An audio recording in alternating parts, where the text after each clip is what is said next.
A bill has made its way through the legislature that would keep teens from going through any kind of sexual transition process. Our Jay Burr has more on this bill that could potentially end up on the governor's desk soon.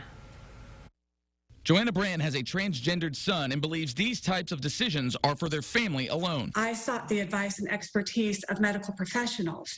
The idea of consulting lawmakers never occurred to me. Pediatricians against this bill believe this is withholding care from kids. Part of my job as a general pediatrician is to coordinate that care. I never imagined that it could one day be illegal for me to refer one of my patients to appropriate care.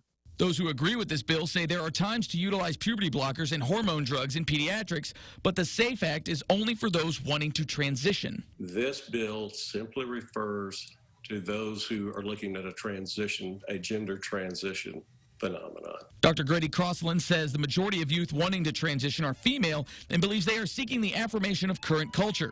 He says there's not been enough long-term study on kids who take drugs to transition. But I want it to be evidence-based. I don't want it to be politically driven or culturally driven. Dr. Natalie Burr says the suicide rate amongst these teens would dip dramatically if they are allowed to be who they are, and the SAFE Act has teens upset even as it goes through the legislative process. I've heard from local colleagues that just since this bill passed in the House of Representatives, there's been an increase in ER visits for suicidal ideation and attempts in our transgender patients. Brandt simply asked the government to stop making medical decisions for families in Arkansas. They are telling me and other parents that they don't trust us to make the right decisions for our kids.